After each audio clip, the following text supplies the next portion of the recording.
Go for it. Hi, everyone. Welcome back to Navigating the Work Compass. I'm Kate Luzio, founder and CEO of Luminary, along with my incredible co-host, Susan Chapman Hughes. Hello, Susan. Hello, Kate. How are you today? Hey, I, everyone. hey, everyone. It's great to have you back.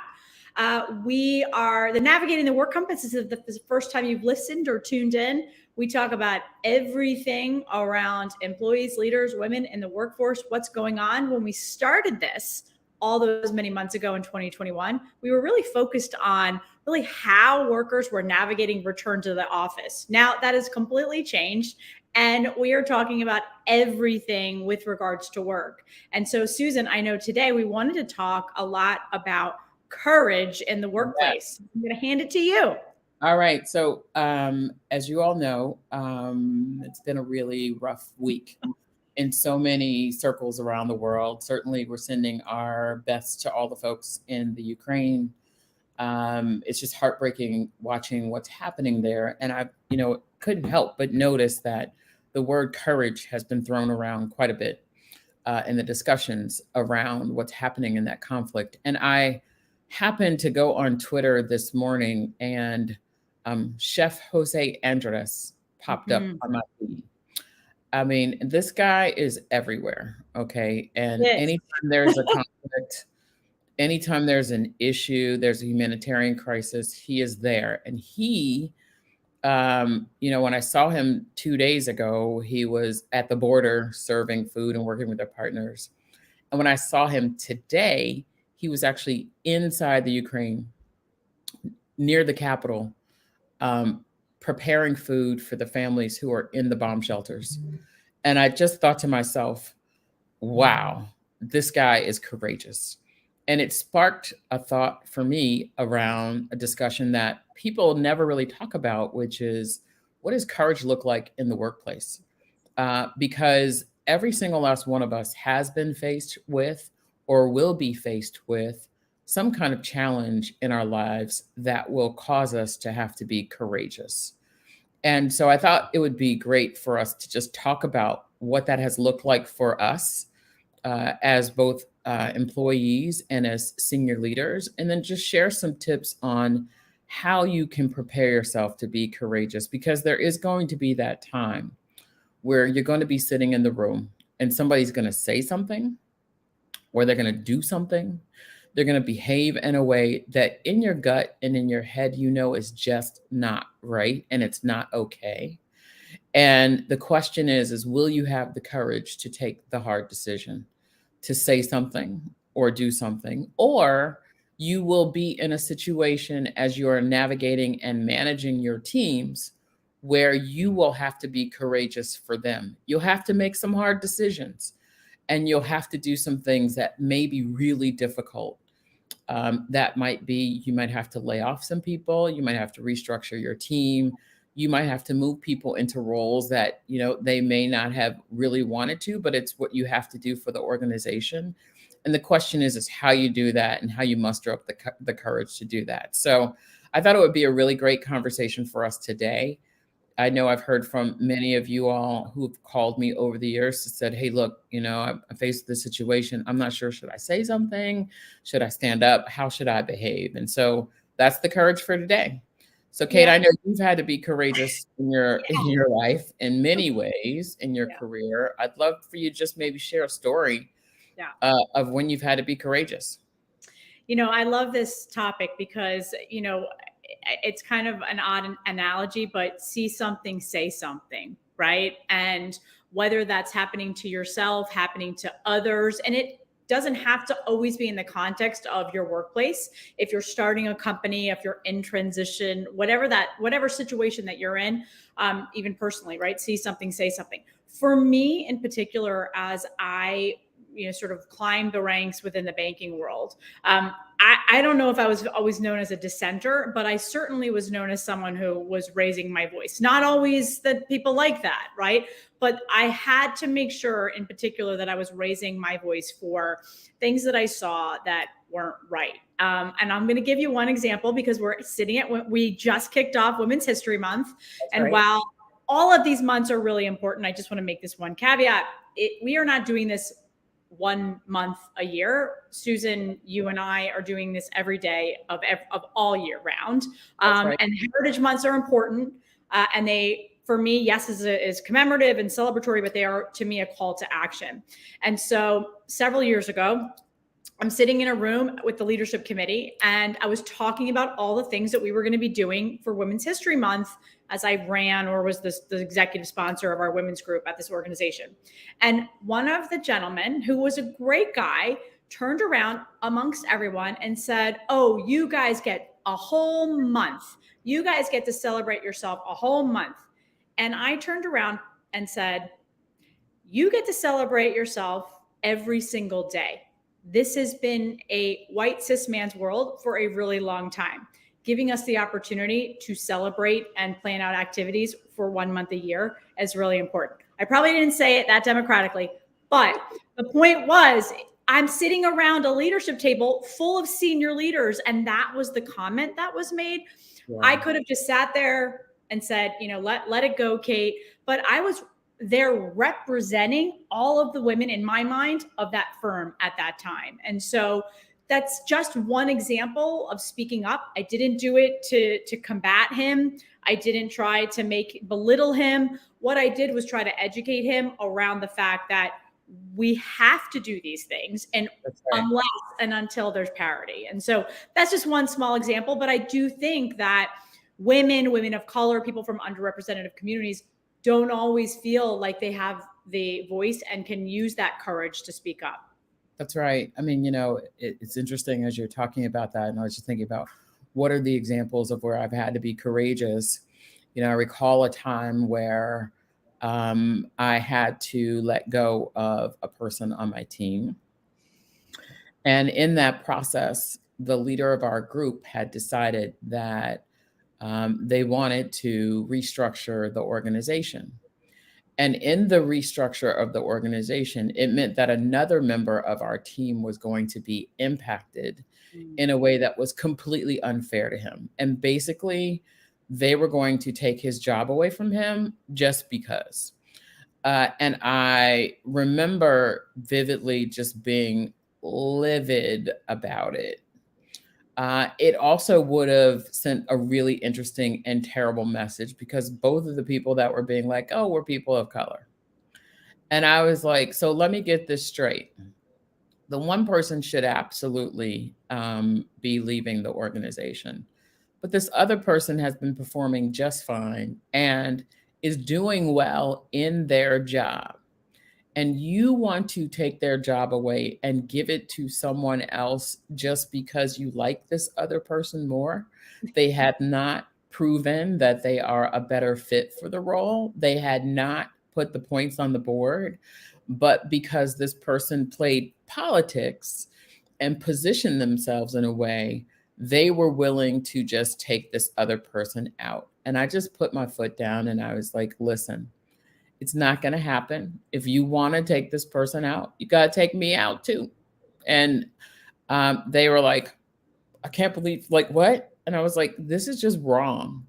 Yeah. If I thought that you were doing it because it was based off of a principle, and if I thought that you were doing it because it was something that was the right thing to do for the organization, then I would have been all over it. But you weren't. You were only doing it because you liked a person more. Mm-hmm. And I can't tell you the number of times in corporate America where this whole, like, I like them thing ends up being the reason why somebody gets a job or not. But yet people turn around and use the meritocracy card to try to say, well, but, let's just use it based off merit, when 90% of the decisions that they're making are not based off merit. It used to always crack me up when we would take all this time to do succession planning and put names on a list, but yet when a job opened up, like, he never would pick the person who was supposed to be next, who was well prepared for the job after you've done all that work, because you like them, or you were, like, all kinds of reasons. And I just think that there are so many examples in corporate where you have to be courageous around making sure that people understand that you have to stand on principle. And as hard as it can be sometimes, and as difficult as it is, you always have to do the right thing. And doing the right thing oftentimes requires courage. And again, I think we're seeing it play out in so many different theaters across our country right now. I mean, parents are being faced with decisions that are just heartbreaking and challenging, all because of someone's either political beliefs or they just want to be on top. And it's just wrong. And I think we see it play out in corporations all day long. And if we want to retain our best talent, and if we want our best talent to be attracted to come to our organization, they have to feel like they have a fair shot to be able to get there. And that means you as leaders are going to have to be courageous to change the status quo of what's there. I love everything that you say, Susan, because given the background and the years of experience, I think the other thing from an employee standpoint, we talked about it last week, was around this fear of saying something and having that courage. I think as you build up that courage, is understanding that audience. And I have seen it time and time again in my former life in the banking world, where people would say something and there were repercussions, right? That could be demotion, that could be loss of management responsibility, that could be you're gone, right? Because you went against the fiefdom, as I call them now, or someone very important that has a lot of influence. So I think knowing your audience and having that, if there are repercussions, how do you make sure you have a backup plan? But I think, to your point, and you and I are very similar on this principle. We deal with so many companies across industries, and what's been, I don't know, disheartening for me over the last several months is to work with many of these corporate members of Luminary and their women, the majority of those women in the midst of their careers. And the fact that they still feel like they're not able to speak up. They don't feel that they have the courage to raise their hand or discuss what's happening either to them or those on their team. And it's happening behind these closed doors, one-on-one. And that really disheartens me, because what then I think about overall is the culture of the company. That's right. And so if the culture of the company is not there for people to be able to share in a safe space, then for me, that begs the question, am I at the right company? And that's going to require courage, like you and I had, to make different decisions about our career path. Yes. And if you are leaders, I mean, as you are talking about this discussion, it beckons this phrase that's being thrown around so much today called psychological safety. Yes. Right. And I saw he's a very prominent business leader. He's a professor, posted something about psychological safety a couple months ago. And I actually usually agree with him. But this time he said psychological safety, if you don't have it, it's because you haven't created the space for your leader to feel comfortable having conversations with you. And I literally, like, my head was like, I could feel the steam like blowing out of my right ear and then my left ear. And I was like, what are you talking about? I'm like, at the end of the day, psychological safety is about leaders and the power that they have to create an environment where people feel comfortable bringing their whole self to the office and to the conversation. And by the way, that's why you hire these people. Like, you want them to have a dissenting opinion. You want them to feel comfortable being themselves. But if they cannot feel comfortable with you as the leader, making sure that that is the case, then they will not engage that way. And so I think that, listen, if you're a leader and you want your teams to be courageous and you want them to step out there and to make these tough decisions that really are going to help the bottom line and help your business, you've got to create that psychological safety place for them. And so a lot of people say, oh, well, Susan, that's great, but like, how do I do that? The first is, which we talk about all the time. You good? Oh, I'll keep talking. The first that we talk about all the time is around empathy. And next week, in our next session, we'll have a fantastic opportunity to talk about empathy more deeply. But being an empathetic leader means that you're actually paying attention, you're listening. The second is modeling the behavior. So if you want people to, be courageous, then the best way for them to do that is to see you be courageous. And there's some very pivotal key times where you as a leader can be courageous. So let me just give you a couple of them. The first one is around talent management assessment. And the second one is around year-end compensation. Now, why do I say that? Because these are the times where you're sitting around a room talking about the people in the organization and listening to what people are saying about these folks. And oftentimes, I have seen leaders who have had people on their teams who have delivered unbelievable years. I mean, just brought it. And one person says something negative about this person, and then the whole room goes with that one little negative thought, and that person ends up getting screwed over for something that many times is not within their control. And second of all, they don't deserve. And so I've always pushed leaders to be courageous for their people in those rooms. Speak up for them. If you hear someone who says, hey, listen, well, yeah, I think they're great, but let's explore what that but is. And let's make sure we talk about that relative to their overall performance and relative to their peers. Because, the person who's quiet, who's not making noise, who's doing exactly what you say, they're not the people who should be getting the best ratings. I'm sorry. They're just not, those are the people who are making you feel most comfortable. They're not the ones who are actually most times doing the best in terms of delivering the best outcomes for the business. And so you've got those opportunities during talent assessment and during your year-end ratings where you can stand up for your people and make sure that you're speaking for them. And then you let them know.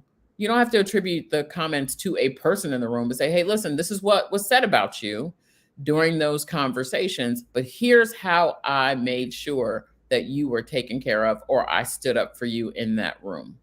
That is courage. Yeah, I totally agree. Those are two great examples of where you can really not only change behavior around you, but change that culture that may or may not exist. And listen, culture doesn't change overnight. So if you're a relatively new leader in that organization, if you've moved up, if you've just joined that company and you're experiencing that, I had this a woman who's went from a very big law to big finance law, and she's like, yeah. My head is spinning. The other thing that I would encourage as an example is, outside of the two you just mentioned, Susan, is really thinking about when you sit around your management committee table, and regardless of where you're at on the corporate ladder, if you're all the way at the top, if you're a mid-level manager, or if you're a new manager, when you sit amongst your peers, really bring issues, right? These are some of the issues that you could talk about outside of in those talent reviews. Okay, this happened in talent review. I want to bring this to the table in this conversation because us as leaders have to change this. I think the other thing is, when you think about role modeling, once people start seeing someone speak up, they will then get the courage to speak up. It takes one person to do it. And then that role modeling and over, and we know this repetition, right, is important. So if you are in that room and you've not done that and you haven't had the courage, there's a first time for everything. And it is definitely scary. As someone, in my earlier on in my career as a young woman, sort of had to stand up, and it is very scary. But it goes back to that principle and standing up for what's right. And I think we're seeing that, to your very early point, Susan, around what's happening in the world and this invasion of Ukraine, and leaders and businessmen and people with voices and platforms standing up and saying, no, we will not tolerate this. Think about that in a much smaller context as you are in that organization, both from a leader and manager as well as an employee standpoint. Yeah, and remember that if it's on your mind and you are thinking it's odds are there about half the other people in the room have the same challenge. I'm always reminded of after town halls and speeches, and you say, okay, does anybody have any questions? And there's silence. Everybody's looking around and I don't really have anything. That one person raises their hand and opens the floodgates for it. And again, that's the courageous opportunity to start speaking up and speaking for yourself. I think it's also important for us to just talk about, like, if you're trying to get your moxie up and you're trying to, like, be courageous for something that you are observing that is not right in your organization, how do you do that? And one of the things that I think you can do is circle up with your colleagues to see who else is feeling the same way, Yeah. and get your posse together and think about, how do you leverage the tools around you that the company has provided for you or that exist, in order to be able to make sure that you bring light to the situation. And so I've seen this happen a few times, and it usually revolves around that one leader that everybody knows is terrible. Right? They all know it's be called a leader. or manager, I should say manager, right? The one manager that everybody knows is terrible.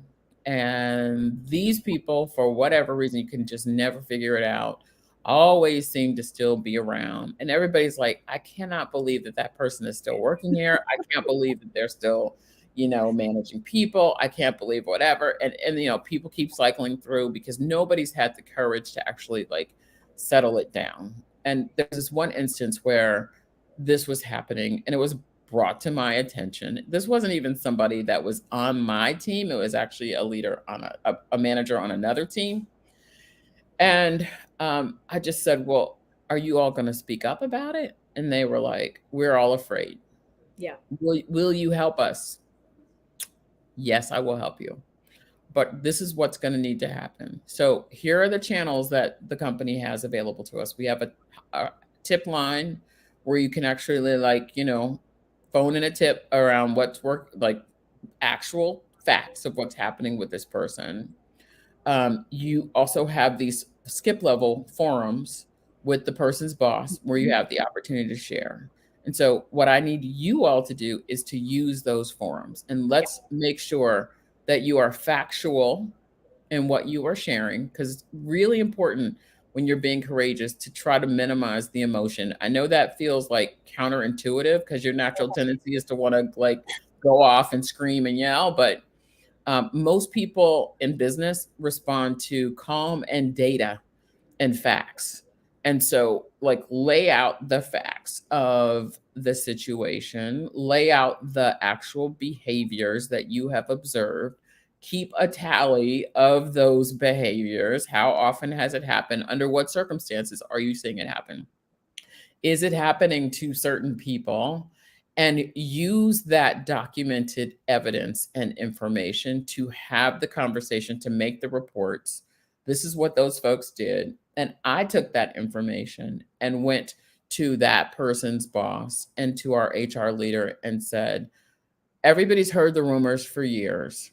Everybody knows this person is a problem. I get that they've worked at the company for 10 years plus, but there's no excuse for us to allow them to continue to have this culture of behavior for what's going on.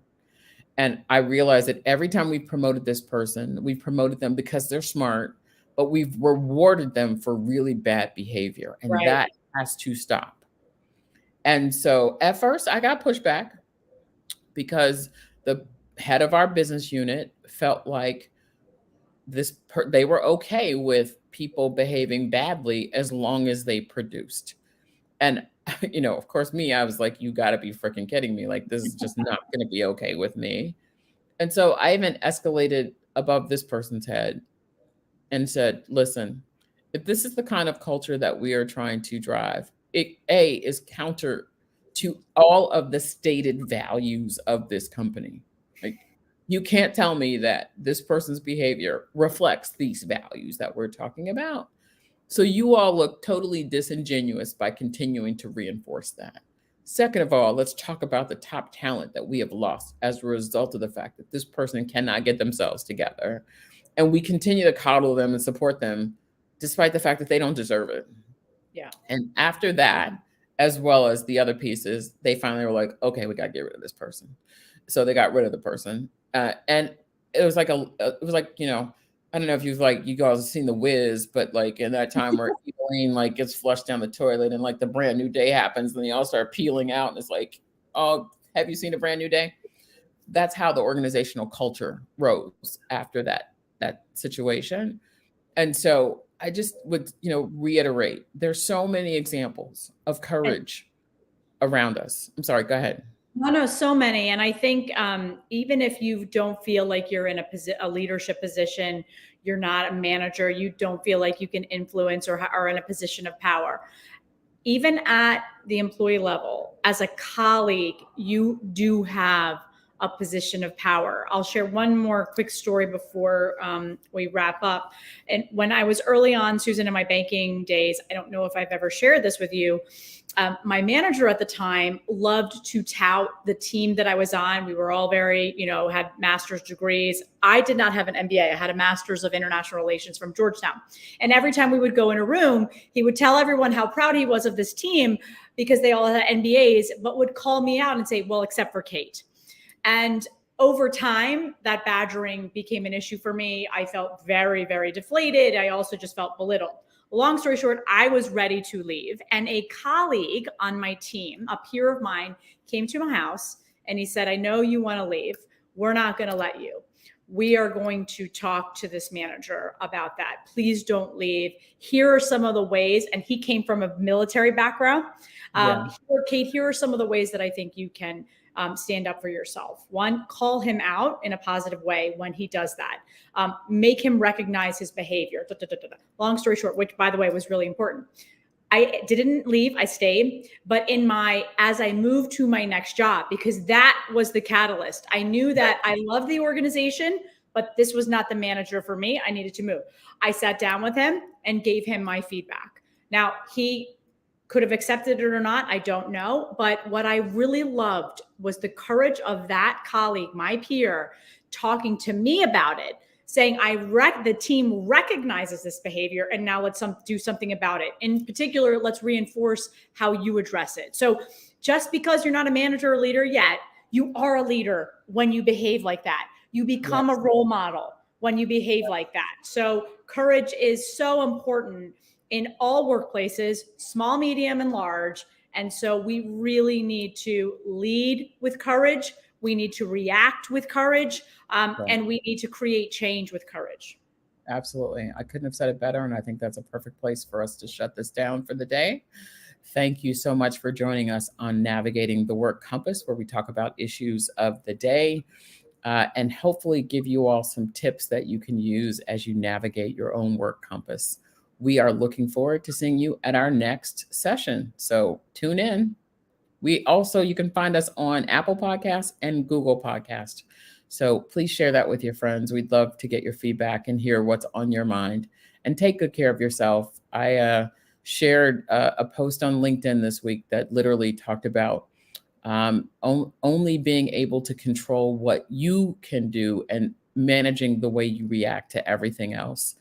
It's going to be what it's going to be. But remember, you've done hard things before and you'll be able to do them again. But take good care of yourself, because if you don't take care of yourself, you can't take care of anybody else. So we'll see you soon. Hear, hear, Susan. Talk soon. Bye, everyone. Thanks for tuning in.